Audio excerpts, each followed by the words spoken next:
महामहिम श्री कृष्ण द्वैपायन भगवान व्यासदेव जी द्वारा रचित श्रीमद् भागवत का जहां तक वो चाहे रसास्वादन किया जाए, क्योंकि हमारे यहां पूर्णता नहीं है।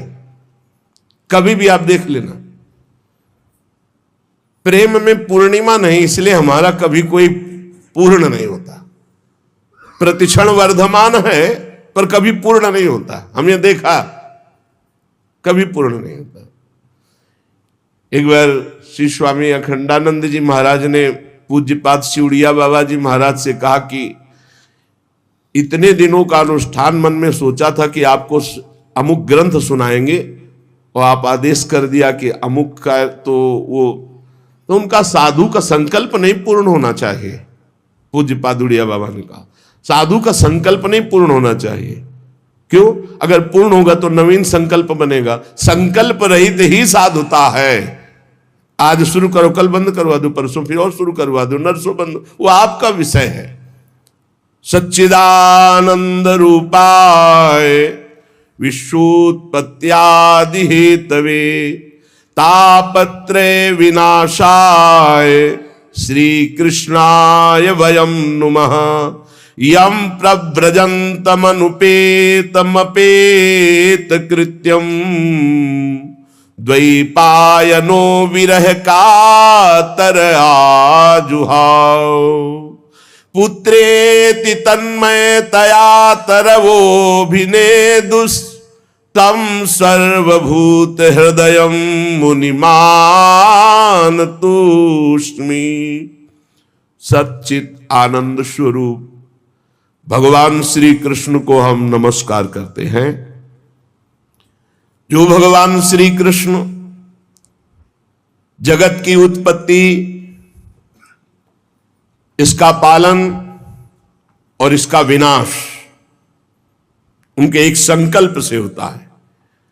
आध्यात्मिक आदि दैविक आदि भौतिक तीनों प्रकार के तापों का जो नाश करने वाले हैं, जो सृष्टि का सृजन करते हैं, ब्रह्मा रूप से हरि रूप से पालन करते हैं और भगवान रुद्र रूप से अपने में लय कर लेते हैं, ऐसे सच्चिदानंद स्वरूप भगवान श्री कृष्ण को हम बार बार नमस्कार करते हैं। और महामहिम परमहंस शिरोमणि श्री सुखदेव जी को नमस्कार करते, क्योंकि अभी प्रकट ही हुए हैं, कोई संस्कार भी नहीं हुआ, न यज्ञोपवीत संस्कार, न लौकिक वैदिक कोई अनुष्ठान का अवसर ही नहीं दिया। गर्भ से निकलते ही नाल छेदन भी नहीं हुआ महाराज का। ऐसे महान वैरागी गर्भ से निकलते ही चल दिए, जिनके पीछे पीछे श्री कृष्ण द्वैपायन भगवान व्यासदेव जी, हा पुत्र बेटा तुम कहां जा रहे हो, एक शब्द नहीं बोले। इतनी तन्मयता है ब्रह्म तत्व में कि वृक्षों से निकल रहा है सुकोहम सुकोहम सुकोहम। जो ऐसे समस्त भूत प्राणियों में विराजमान भगवत स्वरूप परमहंस शिरोमणि श्री सुखदेव जी महाराज है, उनके चरणों में कोटिशाह प्रणाम नमस्कार करते हैं। एक बार नैमिषारण्य में, बड़ा पावन क्षेत्र है नैमिषारण्य, बड़े भजन के परमाणु हैं।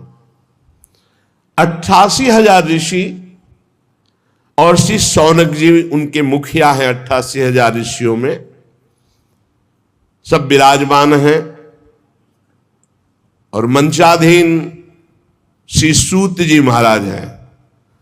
तो सूत जी महाराज को 88,000 ऋषि और उनके मुखिया शौनक जी प्रणाम करके नमस्कार करके बोले। शौनक जी ने कहा, सूत जी आपके वचन जब निकलते हैं तो उनसे हमारे अज्ञान अंधकार का नाश होता है। अज्ञान ध्वांत विध्वंस कोटि सूर्य समप्रभ सूताख्यायी कथा सारम मम कर्ण रसायनम। भक्ति ज्ञान विरागात्तो विवेको वर्धते महान माया मोह निरासस्य वैष्णवैः क्रियते कथम। हे सूत जी महाराज, आपके वचन करोड़ों करोड़ों सूर्यों के समान हैं, क्योंकि अज्ञान अंधकार का नाश कर रहे हैं। जब आप भगवान की चर्चा कहते हैं तो हमारे कानों में ऐसा लगता है अमृत रस। जो हम बड़ी बड़ी यज्ञ करके आनंद प्राप्त नहीं कर पाए, और आपके श्रीमुख से भगवत चर्चा सुनकर वो आनंद वर्तमान में मुझे प्राप्त हो रहा है। भक्ति, ज्ञान और वैराग्य से प्राप्त होने वाले महान विवेक की वृद्धि किस प्रकार से होती है, यह हम आपसे पूछते हैं। विवेक ये बहुत समर्थ परमार्थ का शुभट है। जिसके पास विवेक है वो माया को रौंद कर परास्त करके निश्चित परम पद को या ब्रह्मबोध तत्व ज्ञान जो चाहे वो प्राप्त करो। विवेक, भक्ति, ज्ञान, वैराग्य से प्राप्त होने वाले महान विवेक की कैसे प्राप्ति होती है, कैसे वृद्धि होती है। ये वैष्णवजन भगवान की दुरंत माया मोह से अपना कैसे पीछा छुड़ाते हैं।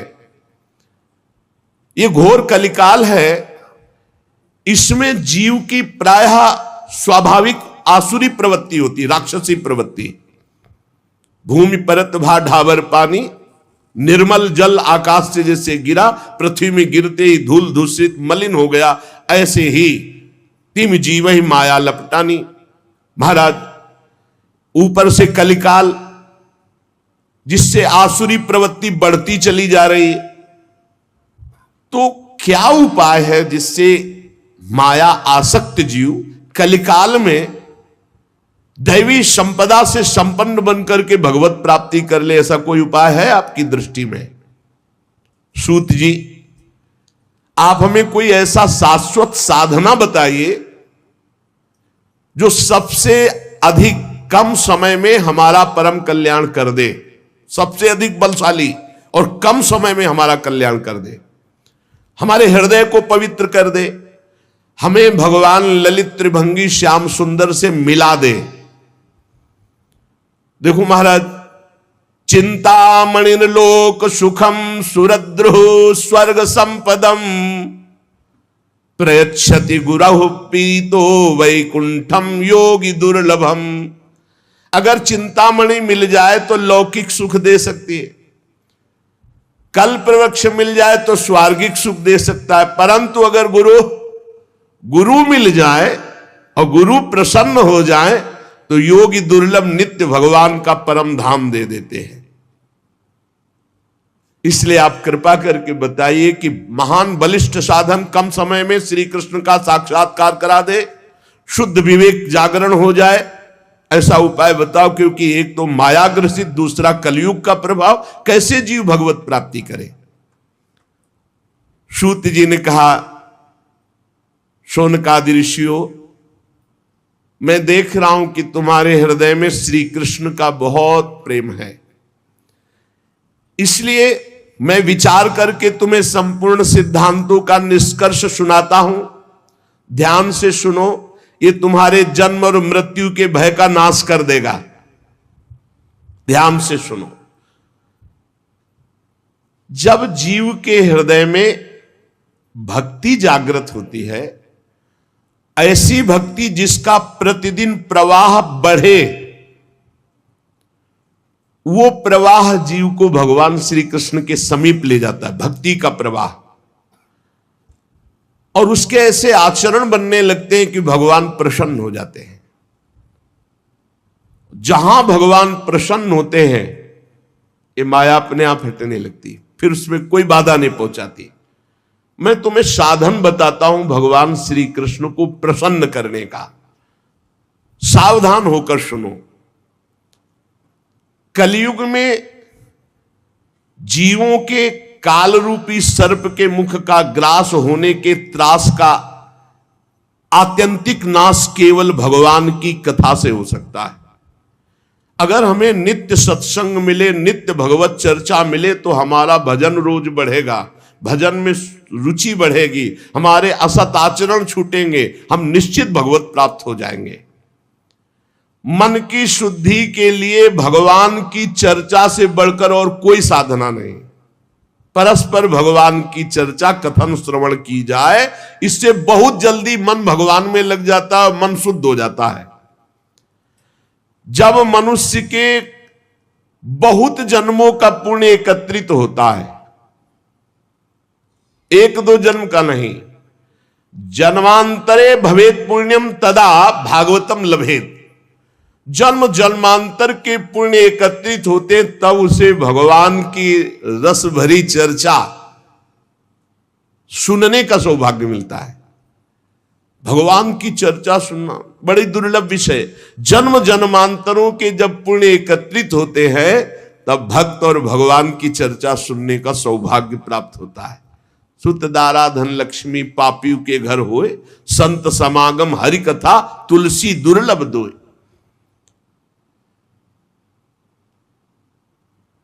ये बहुत अमूल्य है भगवान की चर्चा।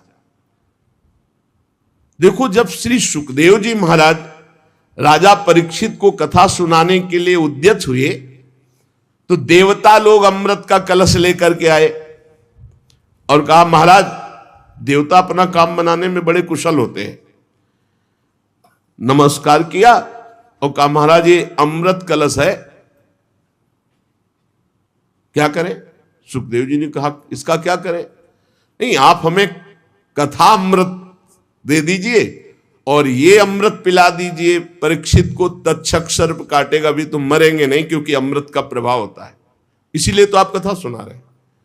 उनको निर्भयता प्राप्त हो जाएगी अमृत से, और हमें सुना दीजिए कथा अमृत, जिससे हम मुक्त हो जाएंगे। अदला बदली कर लो, आप हमें कथा अमृत पान करा दो, हम परीक्षित जी को, ये देवता लोग कह रहे कि देवलोक का अमृत पान करा देंगे तो तक्षक काटेगा भी तो भी नहीं मरेंगे। हंस पड़े श्री सुखदेव जी, बड़े चतुर बनते हो।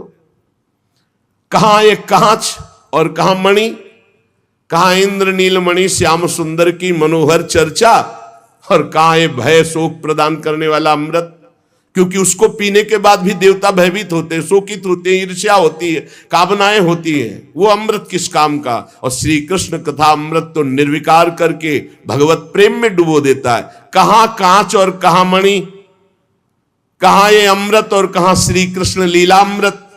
श्री सुखदेव जी ने हंसी उड़ा दी कि अरे जाओ, तुम एक कलश लेकर जाओ, तुम अधिकारी नहीं हो। दैन्य भाव से, आर्त भाव से अगर मांगते तो कुछ देने की जरूरत नहीं थी, अपने आप कथा सुनने को मिल जाती। लेकिन तुम बदला, अदला बदली कि हमें भगवदामृत पिला दो, ये हम देवामृत तुम्हें दे दे। ये कहां कांच और कहां भगवान श्री कृष्ण की चर्चा। तुम भक्त नहीं, तुम अभक्त हो। देखो, उपासक को यह ध्यान रखना है, हर उपासक के हृदय में एक बात रहती है।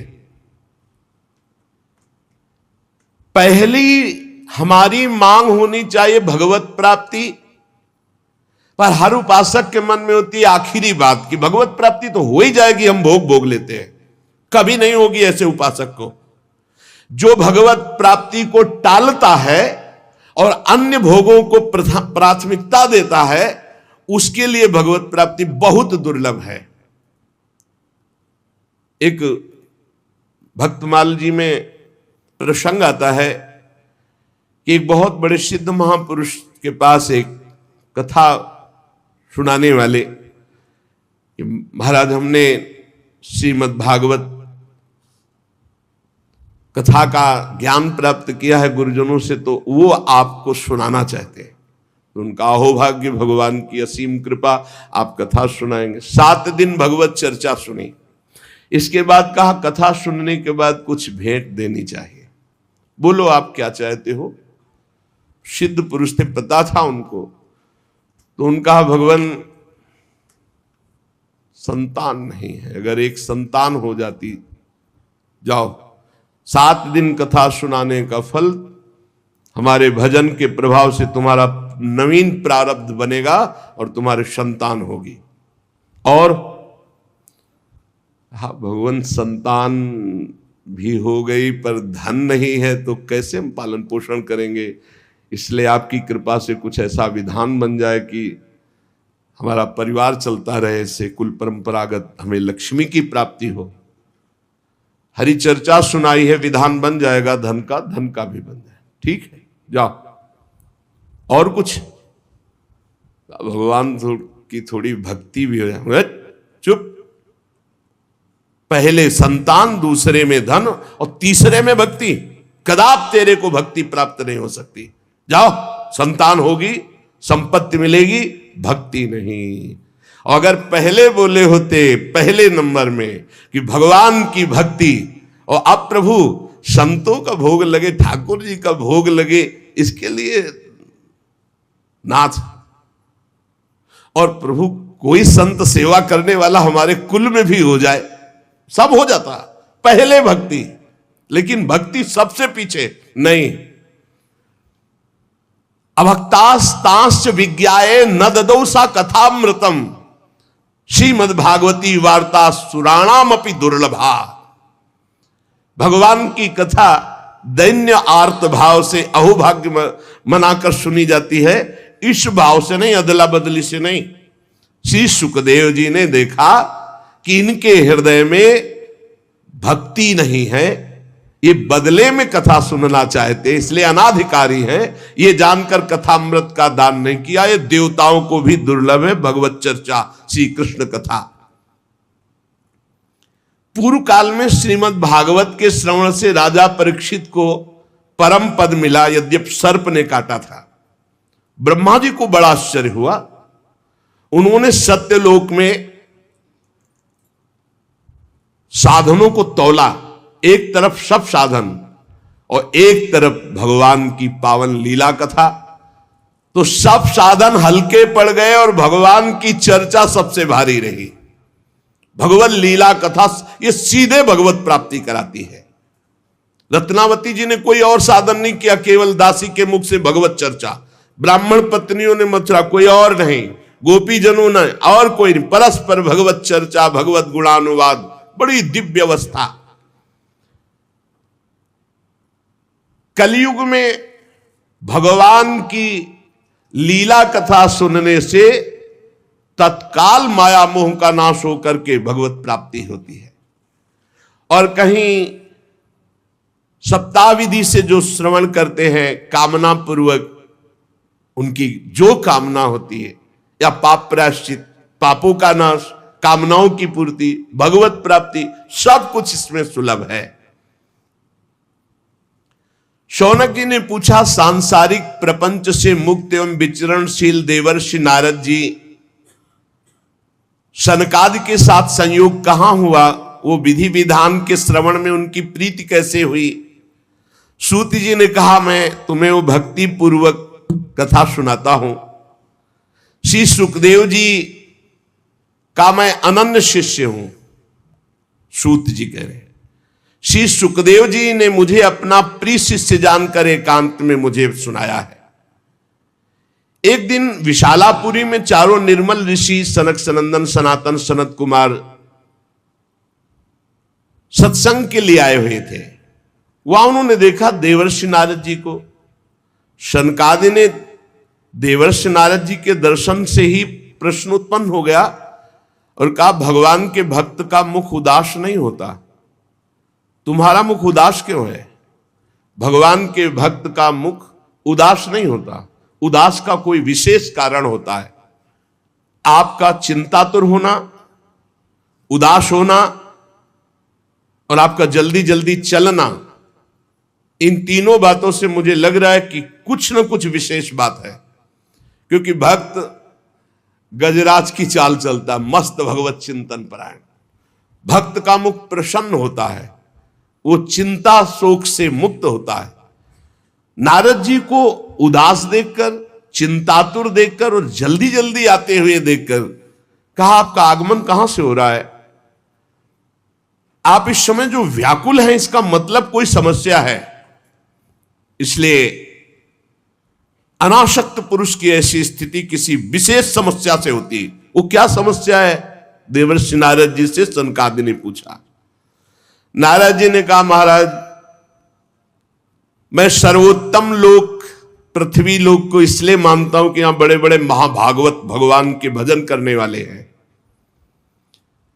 तो मैं पृथ्वी लोक में आया, यहां पुष्कर, प्रयाग, काशी, गोदावरी अर्थात नासिक, हरिद्वार, कुरुक्षेत्र, श्रीरंग, सेतुबंद, कई तीर्थों में मैं विचरण करता रहा, लेकिन मुझे इन सब तीर्थों में जाने पर जो शांति चाहिए वो नहीं मिली।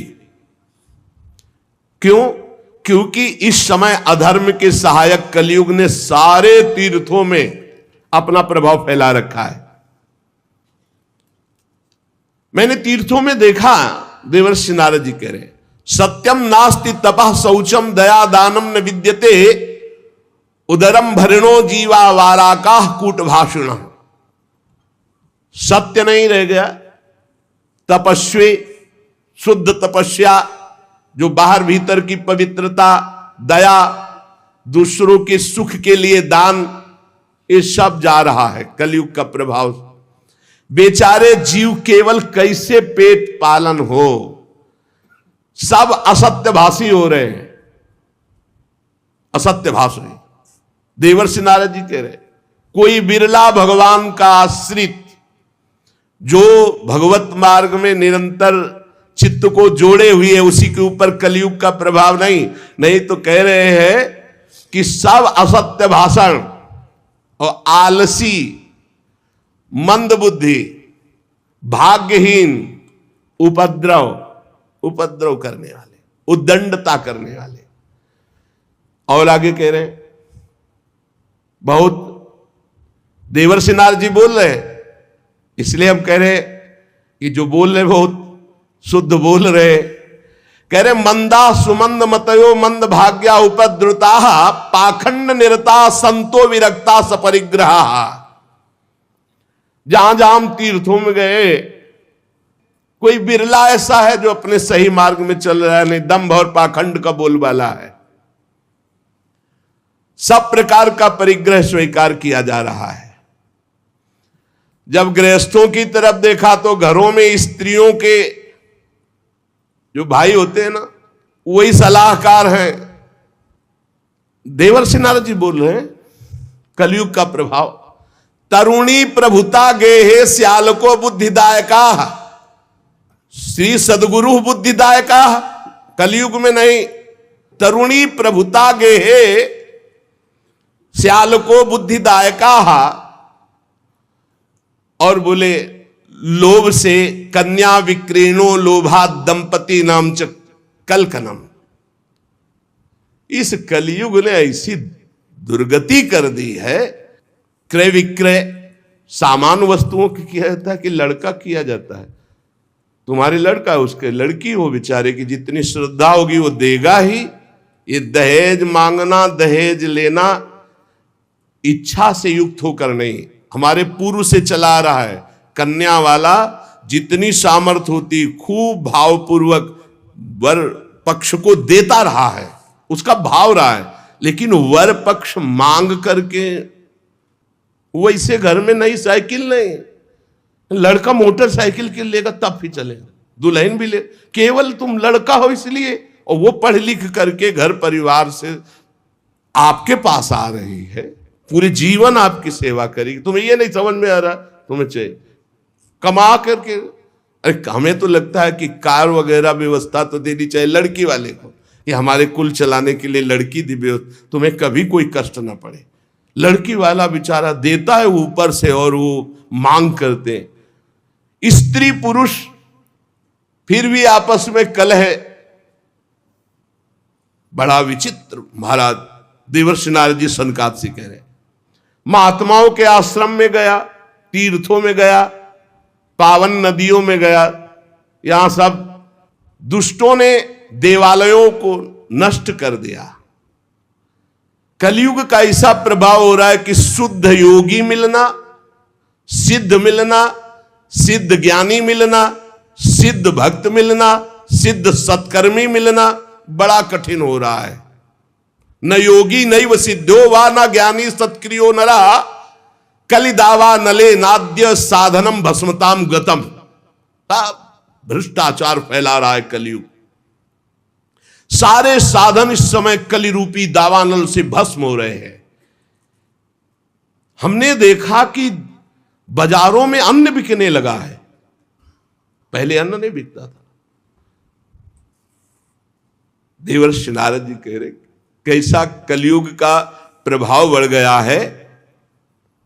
अट्टशूला जनपदा शिवशूला दुजातय कामिन्य केशशूलिन्य संभवंती कलाविहि। दुजातय जो विप्रजन है वो पैसा लेकर के वेद पढ़ाते हैं, तो फिर परिवार कैसे चले? नहीं, वेद पढ़ाते थे वो तो गुरु दक्षिणा में या कार्य की पूर्णता में जजमान तो खुद देता था, मांगने को नहीं कहा गया। गोस्वामी तुलसीदास जी ने भी कहा बेच ही वेद धर्म दुहि ले ही। पैसा तय करके वेद का पाठ करना या शास्त्रों का श्रवण कराना, ऐसा निषेध ये कलयुग का प्रभाव है। देवर्षि नारद जी कह रहे तस्मात् शास्त्रम प्रमाणम। कामिन्यः केशशूलिन्यः संभवन्ति कलाविहा। इस कलयुग ने ऐसा भ्रष्टाचार मचा दिया कि चरित्र बेच करके लोग जीवन यापन करना चाहते हैं। बड़ा विचित्र है। बोले चरित्र बेच करके उदर पोषण करने की वृत्ति, ऐसा दिमाग। नौकरी मिल जाए, रुपया मिल जाए, पद मिल जाए, चरित्र चला जाए, उसका कोई महत्व तो नहीं। ऐसा कलयुग बुद्धि को भ्रष्ट कर देता है। एवं पश्यन कलेर दोषान पर्यटन नवनीम हम यामुनम तटमापन्नो यत्र लीला हरेरभूत। मैं ऐसे विचरण करते हुए भयानक कलयुग के दोषों को देखता हुआ परम पावन यमुना जी के पुलिन पर विराजमान जो श्री वृंदावन धाम है, जहां भगवान श्री कृष्ण की नित्य लीला हो चुकी है, हो रही है और होती रहेगी। तत्राश्चर्यम मया दृष्टम सूर्यताम तन्मुनीश्वरा एका तु तरुणी तत्र निषण्णा खिन्न मानसा। मुनिवरों, मैंने एक बड़ा आश्चर्य देखा वृंदावन में। वहां एक बड़ी तेजोमयी दिव्य युवती खिन्न मन से बैठी है, उसके पास दो पुरुष वृद्धावस्था को प्राप्त अचेत पड़े हुए सांस ले रहे हैं। वो तरुणी बार बार उन दो वृद्ध पुरुषों की सेवा करके जगा रही है, दुलार कर रही है, पर वो जगी नहीं रहे। तरुणी खिन्न मानसा, बहुत उदास है। दश दिक्षु निरीक्षन्ति रक्षितारम निजम वपुः विज्यमाना सतस्त्रिभिर बोध्यमाना मुहुर्मुहु। वो दसियों दिशाओं में देख रही कि कोई मेरा सहयोगी आ जाए और इन दो को चेतना दिला दे। बार बार वो वस्त्र से पंखा झल रही, उन्हें चेतना लाने की कोशिश। मैंने ये दूर से चरित्र देखा, कौतूहलवश पास गया। वो दिव्य तरुणी खड़ी हुई और प्रणाम करके व्याकुल होकर मुझसे कहने लगी, देवर्षि नारद जी, एक क्षण ठहर जाइए, मेरी चिंता को दूर कर दीजिए, क्योंकि आप जैसे संतों का दर्शन समस्त चिंता और पापों को नष्ट करने वाला होता है। आपके वचनों से मेरे दुख की बहुत कुछ शांति हो जाएगी, मुझे विश्वास है। क्योंकि यदा भाग्यम भवेद भूरि भवतो दर्शनम तदा। जब मनुष्य के बहुत बड़े भाग्य उदय होते तब आप जैसे संतों के दर्शन होते हैं। नारद जी ने कहा कि देवी तुम कौन हो, बहुत तेजस्वी हो, और ये दोनों वृद्ध पुरुष कौन है तुम्हारे जो तुम इनकी सेवा कर रही हो, और बहुत सी कमल नयनी देवियां तुम्हें घेरे हुए हैं। तुम विस्तार से अपने दुख और अपना परिचय बताओ, दुख का कारण और परिचय। तो उस दिव्य युवती ने कहा, अहम भक्ति रीति ख्याता इमौ में तनयो मतौ ज्ञान वैराग्य नामानौ काल योगे न जर्जरौ गंगाद्या सरितश्चेमा मत सेवार्थम समागता। मेरा नाम भक्ति है, ये मेरे पुत्र हैं जो वृद्ध हो गए ज्ञान और वैराग्य। समय के प्रभाव से, कलयुग के प्रभाव से मेरे पुत्र वृद्ध हो गए ज्ञान और वैराग्य। ये जो मेरी सेवा में है, ये गंगादि दिव्य नदियां हैं, मैं समस्त देवियों से सेवित हूं क्योंकि प्रेम लक्षणा भक्ति हूं। तपोधन, मैं अपनी कथा सुनाती हूं और सुनकर आप मुझे शांति प्रदान करें। मैं द्रविड़ देश में उत्पन्न हुई, कर्नाटक में बड़ी, कहीं कहीं महाराष्ट्र में सम्मानित हुई, गुजरात में मुझे थोड़ा बुढ़ापा जैसा लगा। घोर कलयुग के प्रभाव से पाखंडियों ने मुझ भक्ति को क्षीण कर दिया है। पाखंड ने बहुत काल से मैं दुर्बल, निस्तेज, अपने पुत्रों सहित, पर जब मैं वृंदावन आई तब तो मैं तो सुंदरी स्वरूप नवयुवती हो गई, लेकिन मेरे पुत्र वैसे के वैसे ज्ञान वैराग्य। भक्ति कह रहे मैं तो तेजस्विनी हो गई वृंदावन में, लेकिन ज्ञान वैराग्य को यहां। अब ये मेरे पुत्र ऐसे वृद्ध पड़े हैं, हम इनको छोड़कर मैं कहीं जा नहीं सकती। जरठत्वम समायातौ तेल दुखेल दुखिता साहम तु तरुणी कस्मात सुतो वृद्धा विमोकुता। बड़ी समस्या है, माता जवान और बेटे बूढ़े, मैं दुखी हूं। हम तीनों एक साथ रहते हैं, ज्ञान वैराग्य भक्ति, फिर ये विपरीतता क्यों? ऐसा होना चाहिए, पुत्र तरुण होना चाहिए, माता बूढ़ी होनी चाहिए। मैं तरुण हूं, मेरे पुत्र ज्ञान वैराग्य बूढ़े हैं। योग निधि, आप इसका कारण बताइए। नारद जी ने कहा, साध्वी, आपके बात करते करते मैंने ज्ञान दृष्टि से सब कुछ देख लिया, तुम्हें विषाद नहीं करना चाहिए। भगवान श्री हरि तुम्हारे अधीन है। प्रेम अधीन भगवान का नाम, प्रेमाधीन, भक्ताधीन मनः पूज्यो, भक्ति के अधीन है, तुम्हें विषाद शोभा नहीं देता। सूत जी कहते हैं, मुनिवर नारद जी ने एक क्षण में ही सब कारण जान लिया और नारद जी ने कहा, देवी सावधान होकर सुनो, ये दारुण कलयुग है। इसी से इस समय सदाचार, योग मार्ग, तपस्या, सब मार्ग, भगवत मार्ग जितने हैं, प्रायः ये गुप्त लुप्त होते जा रहे हैं। कलिकाल का ऐसा प्रभाव बढ़ता चला जा रहा है। हे देवी, जना अघासुरायन्ते साठ्य दुष्कर्म कारिणा। सबका मन दुष्टता में ज्यादा लगता है। दुष्कर्म करना, पापाचरण करना, जो मन बुद्धि है, ये ज्यादातर पाप कर्म के कभी नहीं अघाते हैं। जहां देखो जो सही मार्ग से चलेगा उसे दुख, म्लान, निंदा, उपहास। बड़ा बुद्धिमान होगा जो सही मार्ग में धैर्य पूर्वक चल पावे, नहीं तो लोग ऐसा उसका उपहास करेंगे और ऐसा दृश्य देखने को कलयुग दिखाएगा कि पाप कर रहा है, मौज से रह रहा है, धर्म से चल रहा है, बड़ा दुखी हो रहा है। कलयुग का ऐसा प्रभाव बढ़ रहा है कि यहां शुद्ध ज्ञानी मिलना, शुद्ध भक्त मिलना, शुद्ध पंडित मिलना, पंडिता समदर्शिना बड़ा कठिन हो रहा है। ऐसा नहीं कि नहीं है, पर बड़ा कठिन हो रहा है।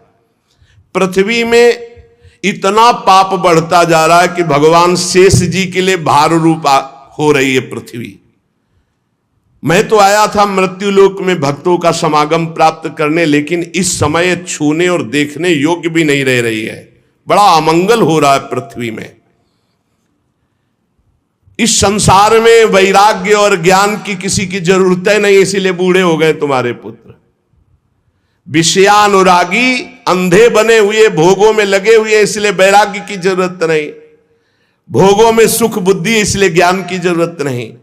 तुम इसलिए जवान यहां हो गए कि वृंदावन है, यहां संयोग से सदैव तुम जवान रहोगे। कभी तुम्हें कोई भी अंग, 64 अंगों में भक्ति के कोई भी अंग यहां हीन नहीं, क्योंकि संपूर्ण अंगों से परिपूर्ण ये भगवान का धाम है ना। अतः वृंदावनस्य संयोगात् पुनस्त्वं तरुणी नवा, धन्यम वृंदावनम तेन भक्तिर्नृत्यति यत्र च। धन्य है वृंदावन, जहां भक्ति सर्वांग पुष्ट होकर नृत्य कर रही। परंतु वृंदावन में भी तुम्हारे पुत्रों को यहां कोई पूछने वाला नहीं, ग्राहक नहीं। अत्रेमौ ग्राहका भावान जरामपि मुंचतः। अभाव है वृंदावन में, ज्ञान वैराग्य को कोई नहीं पूछता। यहां प्रेम लक्षणा भक्ति का ही सारा खेल है, इसलिए इनका बुढ़ापा नहीं छूट रहा। पर यहां आनंद से सो रहे क्योंकि भगवान का धाम है, तो इनको भगवत स्पर्श जनित आनंद की प्राप्ति हो रही, इसलिए शांत सो रहे। भक्ति ने कहा कि सुना था कि राजा परीक्षित ने देखा था कलयुग को, फिर इस पापी को मार क्यों नहीं डाला, रहने क्यों दिया? इस पापी कलयुग के आते ही सबकी बुद्धि भ्रष्ट हो गई, सब वस्तुओं का सार न जाने कहां चला गया। परीक्षित जी ने मार क्यों नहीं डाला इसको?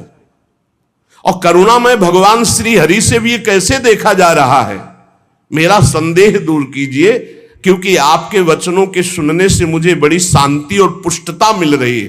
भक्ति जी ने कहा। नारद जी ने कहा, देवी तुमने पूछा है तो प्रेम से सुनो कल्याणी, मैं तुम्हें बताऊंगा, तुम्हारा दुख निश्चित दूर होगा। जिस दिन भगवान श्री कृष्ण इस भूलोक को छोड़कर अपने परम धाम को गए, उसी दिन से संपूर्ण साधनों में बाधा डालने वाला एक कलयुग आ गया। उसी दिन से कलयुग आया है जिस दिन भगवान परम धाम को अंतर्धान हुए, द्वापर का अंत। तुमने जो पूछा परीक्षित जी ने मारा क्यों नहीं इस कलयुग को, तो दिग्विजय के समय राजा परीक्षित की दृष्टि पड़ी, जे ही दृष्टि पड़ी कलयुग समझ गए मार डालेंगे, क्योंकि भगवत शक्ति से संपन्न है। वो दौड़ के अपनी पाग उतार कर दीन होकर शरण में आ गया। और ये नियम है कि जो चरणों में गिर पड़े, शरणागत हो जाए, चाहे प्राणों की बाजी लगानी पड़े, उसकी हानि नहीं होनी चाहिए। ये शरणागत का धर्म का नियम है। जैसे कबूतर चरणों में गिर गया तो महाराज शिवी जी ने अपने संपूर्ण शरीर को, मांस को और शरीर को भी दे दिया, लेकिन कबूतर को नहीं दिया। वो दीन के समान शरण में आ गया। अब जब शरण में आ गया तो मारा नहीं जा सकता। फिर देखा कि ये तो सब का सारग्राही है। जो फल तपस्या, योग एवं समाधि से नहीं मिल सकता, वो कलयुग में हरिनाम से मिल सकता है। ए देखो, ये सार वस्तु कलयुग की पकड़ी महाराज परीक्षित जी ने। यद्यपि ये बहुत ही अमंगलकारी है कलयुग, यत् फलम नास्ति तपसा न योगेन समाधिना तत्फलम लभते सम्यक कलौ केशव कीर्तनात्। बड़ी बड़ी समाधि से, बड़ी बड़ी तपस्या से, साधना से, योग से जो फल नहीं मिलता कलयुग में, नाम जप और नाम कीर्तन से। कलयुग केवल नाम आधारा, सुमिर सुमिर नर उतरई पारा। ये सारहीन होने पर भी महाराज परीक्षित ने एक बात देखी कि जो 10,000 वर्ष तपस्या और समाधि और साधना से फल, वो भगवान नाम कीर्तन और जब से कलयुग में सहज में प्राप्त हो जाएगा। इसलिए इसको नहीं मारा। पहले तो शरणागत हो गया, और दूसरी बात इसमें बड़ी जोर की एक बात देखी कि जो 10,000 वर्ष समाधि, तपस्या, योग, यज्ञ आदि से, वो यहां सहज में नाम जप से, नाम कीर्तन से प्राप्त हो जाएगा।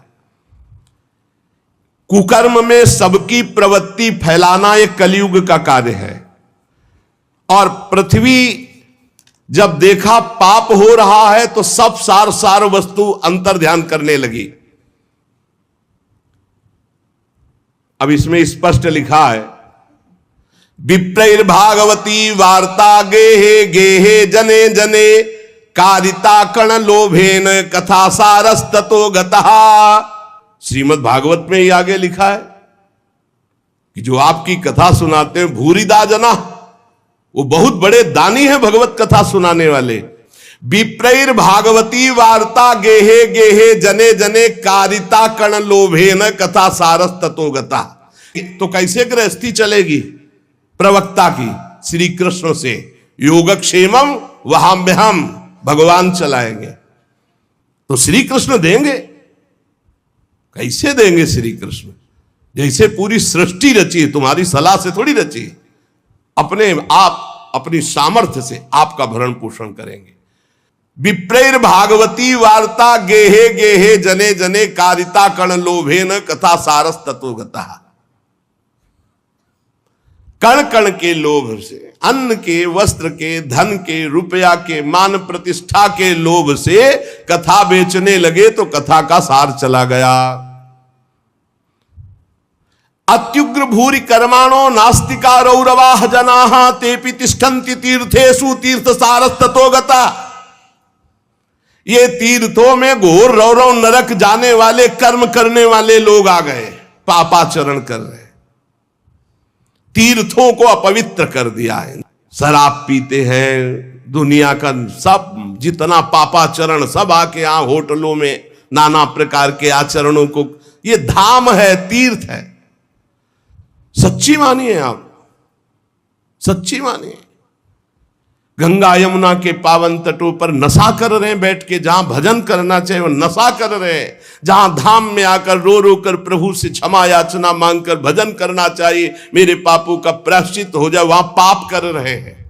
देवर्षि नारद जी कह रहे अत्युग्र भूरि कर्माणो, छोटे मोटे पाप नहीं, बड़े बड़े पाप कर रहे, अत्युग्र भूरि कर्माणो नास्तिका रौरवाह जना, ये सब रौरव नरक जाने वाले अधिकारी लोग, तेपि तिष्ठन्ति तीर्थेषु तीर्थम सारस्ततो गता, ये तीर्थों में वास करने लगे तो तीर्थ का महत्व जाने लगा, तीर्थ का सार जाने लगा। काम क्रोध महालोभो तृष्णा व्याकुल चेतसा तेपि तिष्ठन्ति तपसी तपः सारस्ततो गता।